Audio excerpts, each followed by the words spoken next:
Dr. Randall, the Soul Doctor, author of Soul Doctoring, Heal Yourself, Heal the Planet, shares her 40 years of experience as a cross-cultural practitioner, medical futurist, and expert in 20 different modalities of healing, along with amazing interviews with some of the leading minds in medicine and big thinkers in all walks of life. The stories of our lives are the woven energies of our soul's paths. They feed and ignite the spiritual light that nourishes the universal soul, the one mind, the cosmic consciousness where we all come together. This podcast is going to be a deep dive into the personal stories of people who have made significant contributions to the planet. What formed them? What moved them to become these leaders and innovators that inspire us so? Hi, Mimi. Welcome. Hey, there you are. Look at you. Oh, we're so fortunate to have you. I mean, you're sought after everywhere to speak, and to get you on my show is just thrilling for me personally, but also my guests. You're one of my heroes. Did you know that? Oh, why? Well, I'll tell you why. I'll tell you right now. First of all, do you remember when we met the first time? No, we were at Miraglow in the year 2000. Joseph Janucci brought us both there to meet the Georges. And I believe it was the birth of your Bravewell Foundation. Yeah, so I'm like the Forrest Gump guy, because I'm always there when something important happens. But that's when I met you, and that still stays with me today. I re-met you when you came to Mirabel for the consensus conferences, because I was the hostess. I wasn't on the list, but since I was the director of integrative medicine there, I was actually, making sure everybody got what they needed and stuff like that. But I got to be the fly on the wall again. So yeah, there you go. Good girl. So Mimi is an amazing woman. She's ranked as #1 female physician in the United States, and I'm not surprised by that, by Newsmax Health, because she embraces integrative medicine. She's board certified in cardiovascular disease, integrative medicine, and internal medicine. And I love this, the way she puts it. She calls herself a cardiologist focusing on disease prevention and the creation of health. All physicians should have that motto. She is the leading proponent, I would call her a pioneer of integrative medicine. She serves on the founding board of the American Board of Physician Specialties in Integrative Medicine. She is the founder and director of Pacific Pearl in La Jolla. I remember when you first founded that and you invited all of us over to see it when we were at I think it was the year you offered the boards for the Academy for Holistic and Integrative Medicine. And I attribute that to you because I didn't even know we were having boards that year. And I just came for a course. And I said, I didn't know there was boards. Maybe you said, just take it. You've been doing this your whole life. Just take it. And I did really well. So thank you for that. So she's an accomplished author. Of note are the Great Courses video series, which you should check into, The Science of Natural Healing, and her television special, Live Better Now with Mimi Guarneri. Also her book, 108 Pearls to Awaken Your Healing Potential, and The Science of Natural Healing. And again, the top-selling 24 video series, The Great Courses. So she also wrote Total Engagement, the Healthcare Practitioner's Guide to Heal Yourself, Your Patients, and Your Practice. So we all need that one as well. And you got the Bravewell Leadership Award in 2011 and the Linus Pauling Functional Medicine Lifetime Achievement Award in 2012. We could go on for the whole podcast and talk about all your accomplishments and the things you're doing now, but I'd rather talk to the jewel herself.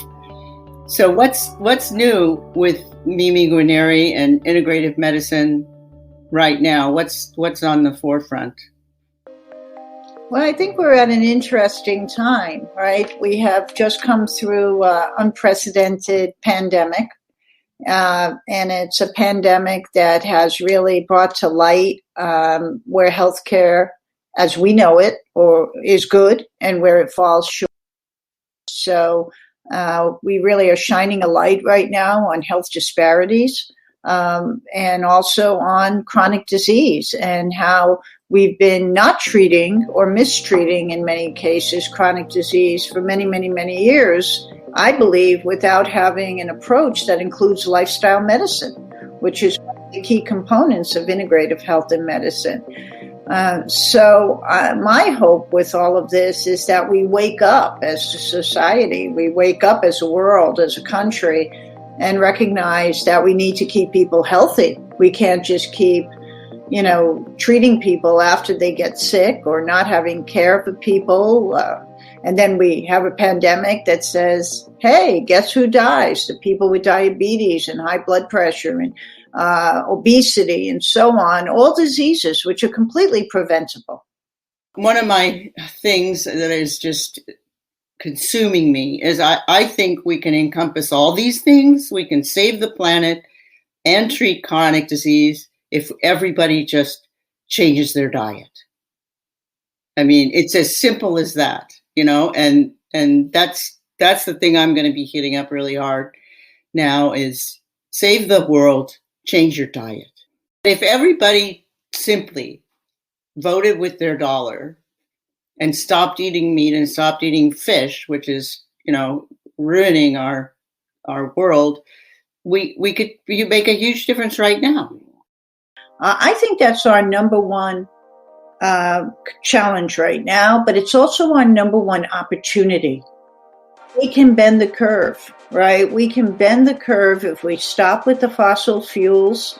We can bend the curve if we start walking instead of driving, turn off the lights when we're not using them. Basic things that everyone can do in their home, including eating a plant-based diet. Yes, that's so important. I mean, it can reverse diabetes. It can, like you said, heart disease, even cancer, and prevent it, Absolutely. Absolutely. We know cancer is linked to obesity.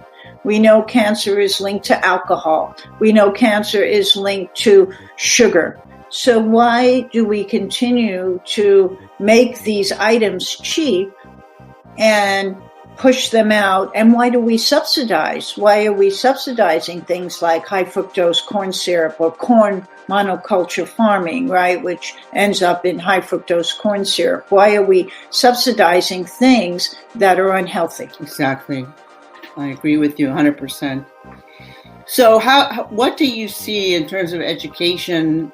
Of course, education of the people, but education of our peers.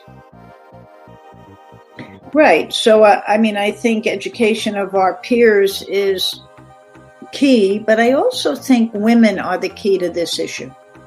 Why? Because I think women, this is not to put men down, but I think women think more globally. I think women think more community-based.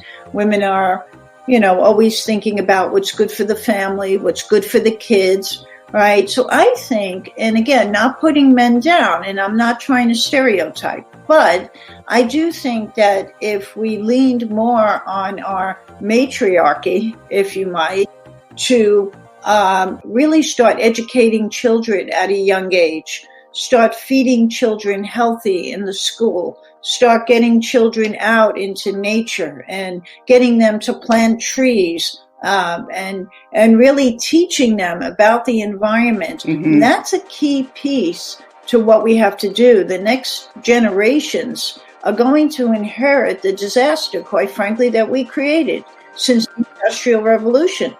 And at the same time, I think we adults need to just stop doing what we're doing. We need to stop over-consuming. We need to stop buying plastic and junk. We need to really, focus on voting in a way that cleans up our planet. But the more places we can get it out there, the message, let's do it, vote with your dollar. I tell my patient, I used to tell them, vote with your dollar, buy organic. And they'd say, Dr. Randall, I can't afford organic. I say, you can't afford not to. Now I'm saying buy regenerative.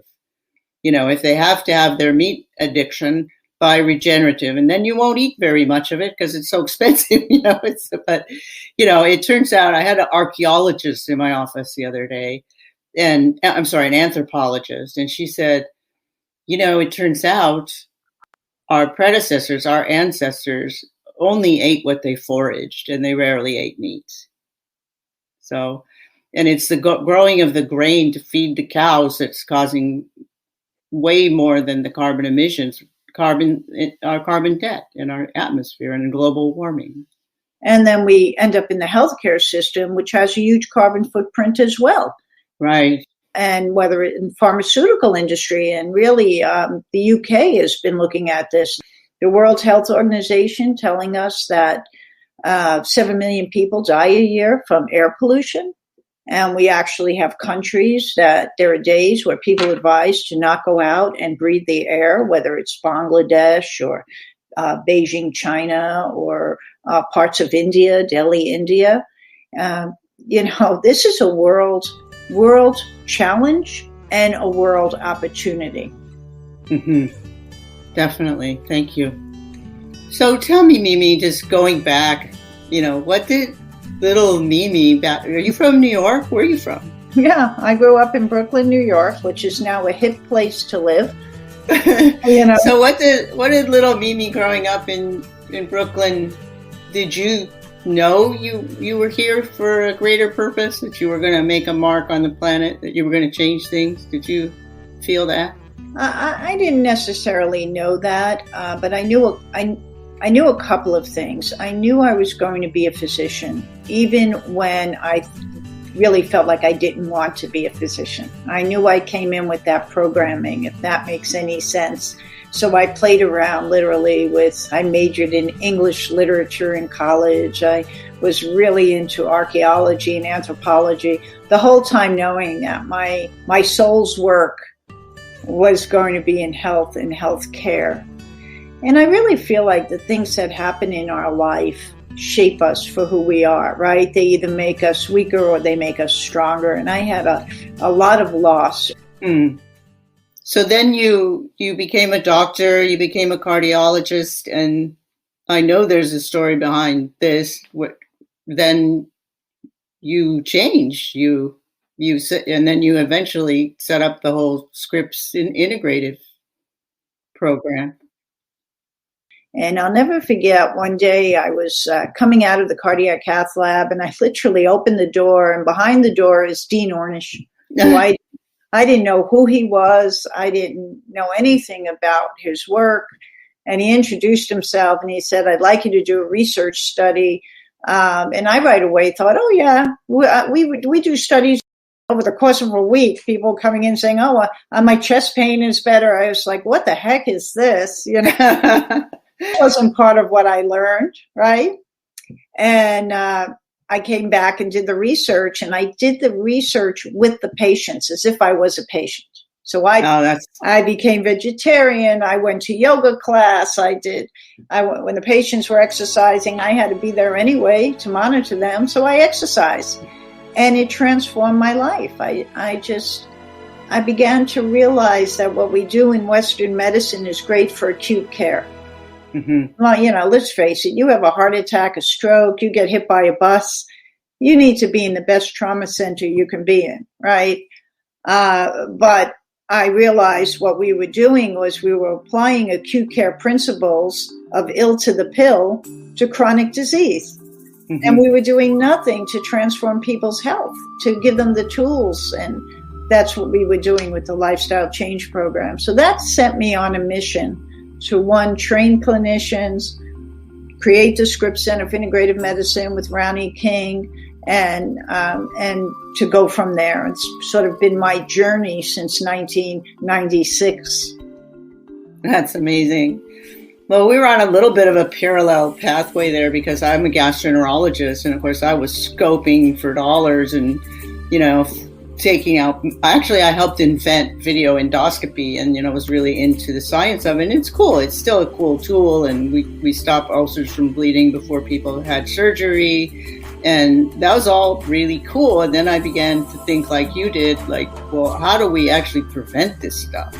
So I came in your wind, I guess.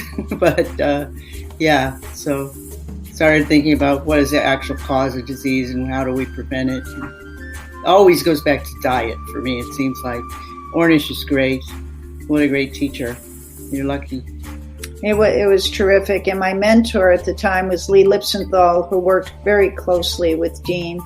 And Lee Lipsenthal was part of the American Board of Integrative Holistic Medicine, which is now the Academy of Integrative Health and Medicine that I'm president of. And it's meeting physicians along the way too, right? That is showing you a different way from what you learned in medical school, right? That are giving you something that you just didn't know. I mean, the old saying, you don't know what you don't know. Right. Right. So you come out of medical school and you think you know everything. Well, you're missing all of the global healing traditions, right? No one ever taught me about acupuncture, meditation, or anything. Ayurvedic medicine, pranayama. I mean, I didn't learn any of these things in medical school. And unfortunately, many of my colleagues, if you haven't learned it in medical school, they don't think it's real. Mm-hmm. And our job is to educate, and our job is to really treat the whole person, body, mind, emotions, and spirit, and get to the underlying cause of challenges.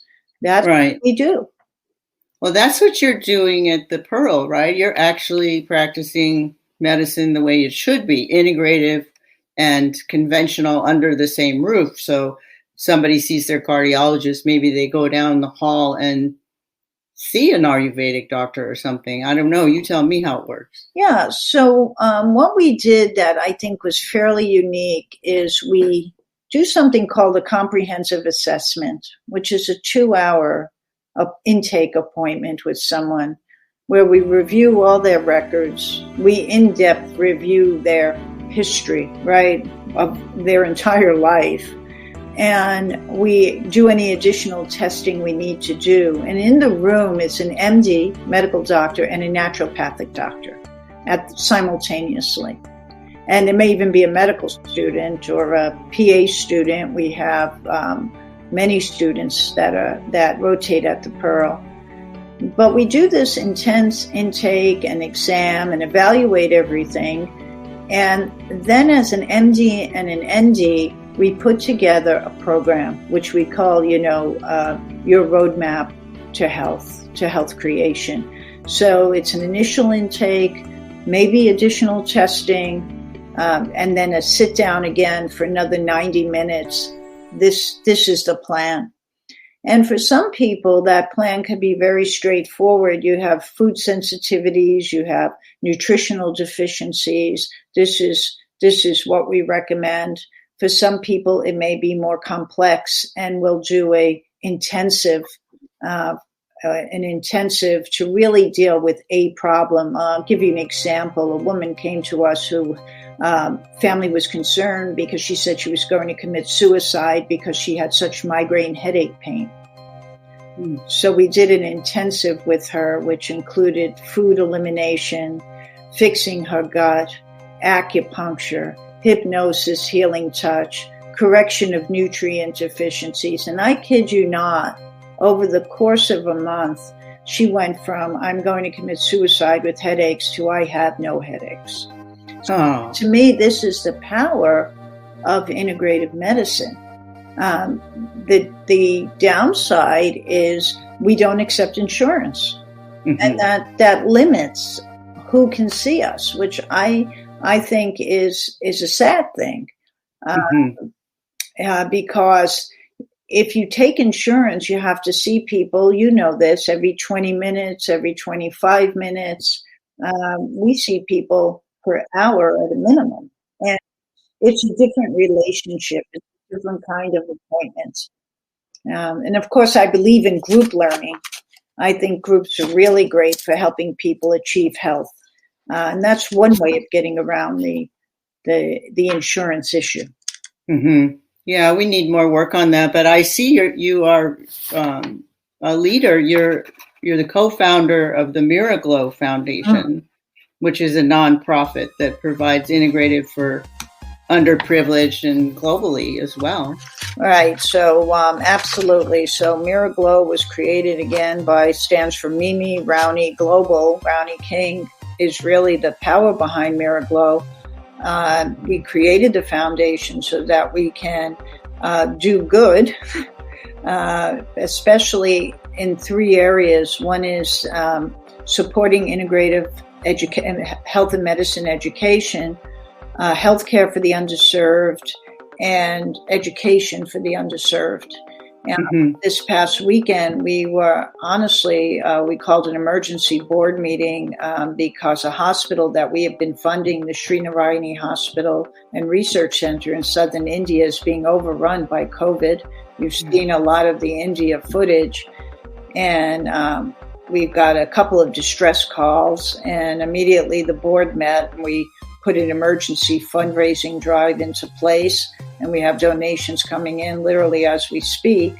And the same with the children's school. We have 1,500 children who've been out of school for almost a year, and with teachers unpaid for a year. So there's plenty of work out there, both globally and locally, to do. So I encourage, we just pass money through 100% to our programs in India. We don't take any percent of it. It just goes to where it needs to go.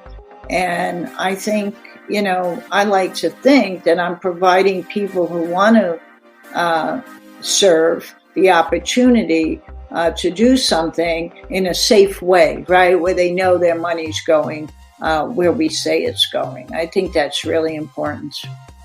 Thank you for that. Can you tell my guests how they might help? Or? Yeah, well, they can go to our website, which isn't the fanciest website in the world, again, because we like to save money, but it's miraglowfoundation.org, and you'll see me, Dr. Guarneri, and you can read about some of the programs. And right now, our biggest need is to get supplies to the hospital in rural southern India. We serve 58 villages, and we have the hospital's overrun right now. We have 96 people in a guest house that we converted into a COVID ward. You've heard these stories right here in the United States. And I was particularly horrified last night when I was speaking to one of the hospital administrators there, and he said, we're down to our last 42 nasal cannulas. Oh. Can you imagine having hundreds and thousands of people, literally, and 42 nasal cannulas? I mean, it's mind-boggling as a physician to think about that. Mm-hmm. Yeah. Well, thank you for your constant efforts and everything you do. Thank you. Yeah. We need leaders like you to show us the way we can help underprivileged people. It's not all about going forward. I mean, it is about going forward and doing things that we can do as a privileged class, but we got to think about the people that aren't as well. Well, I always say, Gail, the more you have, the more opportunity you have, right? Mm-hmm. Right. To whom much is given, much should be expected. And I really believe that. If we have it doesn't matter what it is, if it's $5, if it's your time packing bags at the food bank, whatever it is, giving vaccines if you're into that. We all have the opportunity to serve. Mm-hmm. And I'm a firm believer that what we get back from serving is so much more than what we give, right? I mean, it's just the most beautiful opportunity. Mm-hmm. I noticed at the last conference you're working a lot with Deepak now. So is he active in your healing center, or? Well, Deepak lives in our community right here in La Jolla, and he's been active with our academy, the Academy of Integrative Health and Medicine, which we really hope that every clinician becomes part of. And we're offering a robust fellowship in integrative health and medicine, a robust online learning where people can get CME, annual conferences, and so on. And with Deepak, we've been doing some educational work, and we are getting ready, and you'll hear about this, to launch a global meditation strategy for world peace, beautiful, social injustice, tolerance, and I'm very excited about that. I'm hoping we can get that up and going, and because we really believe that if we can raise our level of consciousness, right? If we can rise above the noise and practice some of the basic principles of tolerance and compassion and service and be love, then we can transform the world. But we have to be willing to do that as a people. And I'm with you. I am a big believer in that, and that's part of the reason for this podcast, actually, is to bring together people in that space of cosmic consciousness, because I believe people's soul stories, like you said, your soul knows, right? So if we go there together, then we can go there in a higher way. Exactly. And the more we spend time on the things that I believe that matter the most, the more healing it is to us, right? I remember going to India, and we had a woman with us, another doctor, Mitch Gaynor. I don't know if you ever interviewed Mitch, phenomenal oncologist who's since passed. He had one of his cancer patients with him. And we got into a discussion with the spiritual teacher about the difference between joy and happiness.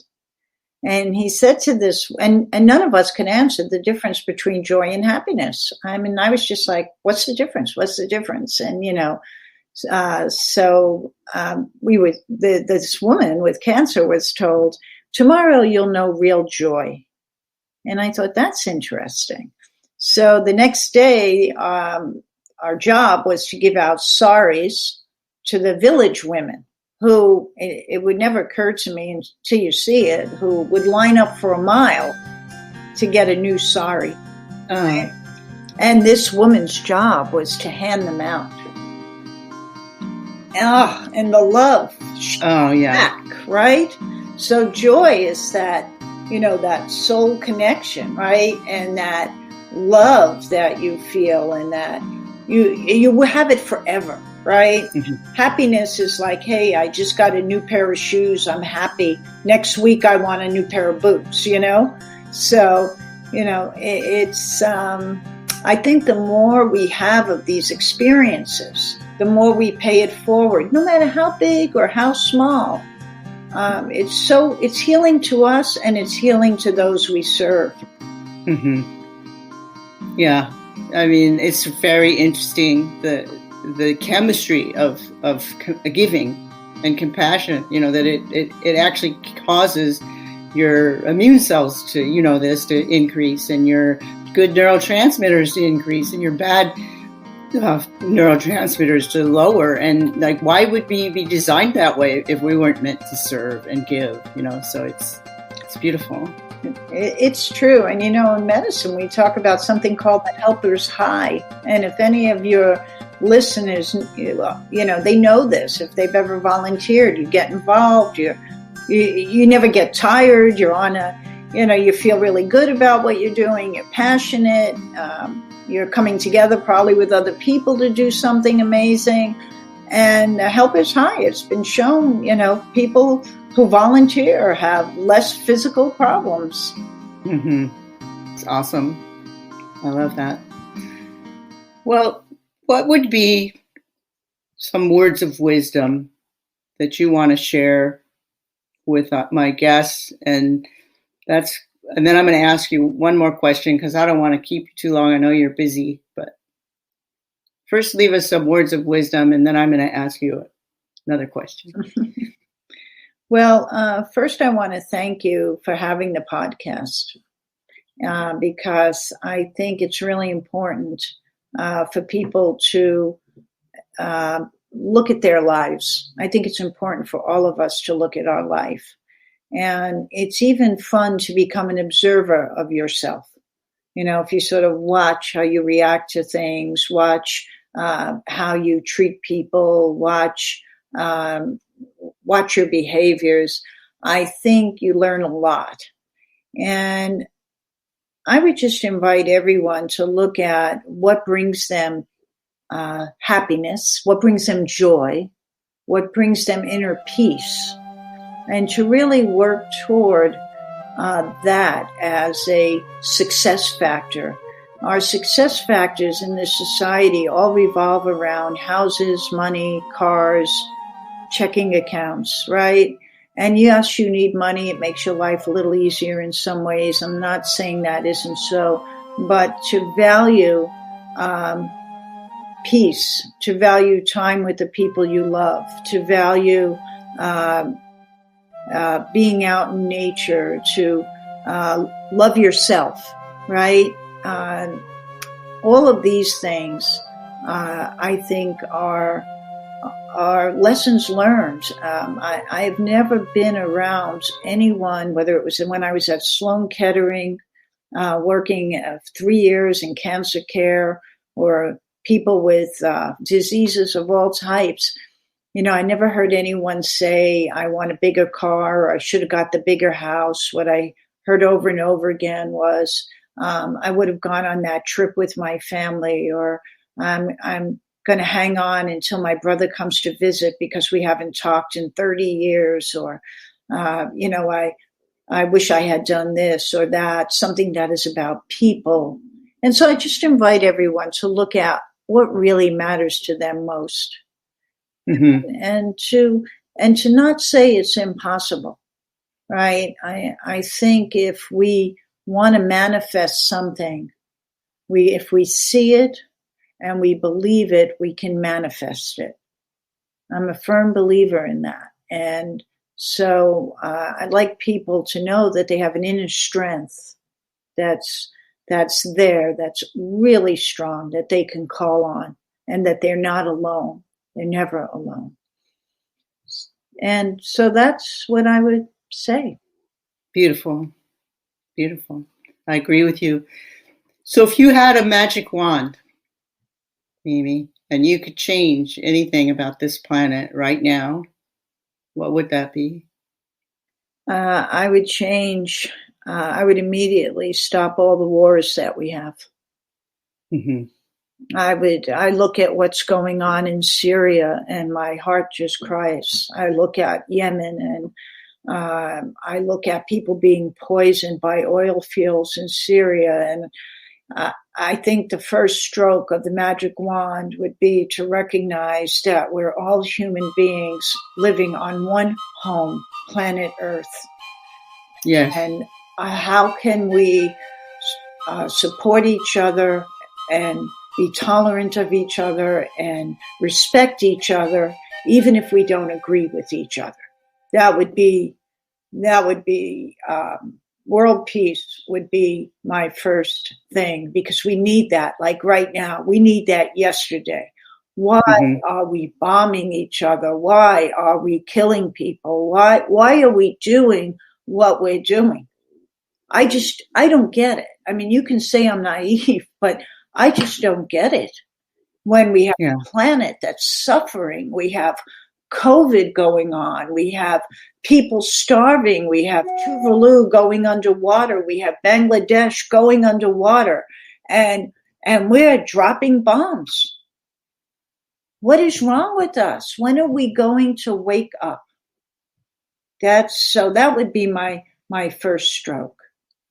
Yeah, well, I agree with you. If that gets people to realize that we're all human, doesn't matter what color, gender, old, doesn't matter anything. We're all in this together. That's what it's going to take. I agree with you. We will either pull ourselves up and have a new world with a higher level of consciousness, or we will destroy ourselves. And we have to choose which we're going to be. And I believe many of us incarnated to do the work, to be that higher level of consciousness. And that's the choice we have to make. You know, the planet will be here. Will be here. Whether humans will be here is the question, right? Right. And I think we have so many challenges, but again, so many opportunities. And I think the one who put it into the most beautiful in Laudato Si was Pope Francis, when he talks about these are not individual crises, right? Human health and planet health. It's one crisis. One thing. What that can be solved if we stop with our greed, right? We have enough to feed the planet. We have enough to have health care for everyone, but we choose not to. I'm with you. Yeah. Yeah. So that's our work. Yeah, it's our work. That's our work. Well, I'm so glad you're on our side. I'm so glad you're in this world. Thank you. And I just love you so much. Thank you. The feeling is mutual, and I keep doing the work, because the more people we can reach, the better it is. For sure. All right. Well, I could talk to you all day, but I know I have to let you go because you have more people to save and planet work to do. I have a little lunch to have and then a patient, so it's all good. Thank you. It's all good. All right. Take care now. Keep being who you are, Mimi Guarneri. You're the best. You too. Bye-bye. Take care. I'm Dr. Gail Randall, creator and host of Soul Stories. I just want to thank you for listening to my podcast. I recently got a notification from the International Podcast People, and I was astounded that so many countries are listening to my podcast in the category of alternative health. So thank you, and please continue to listen.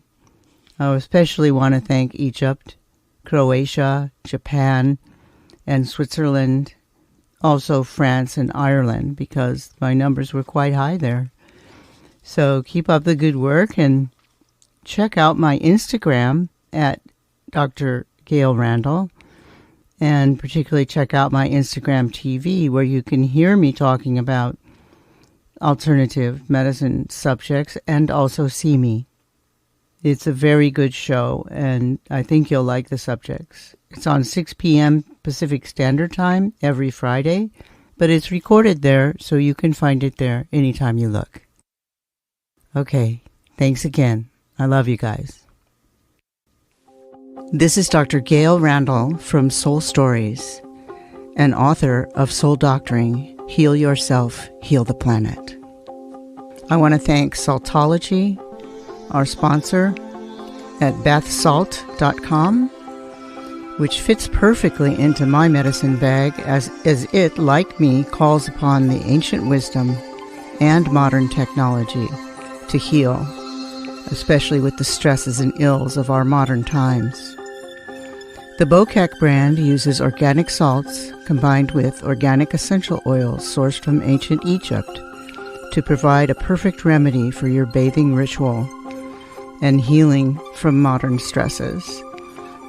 The Relief RX brand is a unique one-of-a-kind healing salt that uses organic CBD, treated with a unique emulsification process to create nanoparticles which easily enter the skin to most effectively heal and relieve aching muscles and joints. Whether from chronic inflammation or just a rough workout, this is the perfect healing bath, especially when you add the organic essential oils of neroli, lavender, eucalyptus, or grapefruit. Your body, mind, and soul will be lifted and soothed like never before. Go now to bathsalt.com.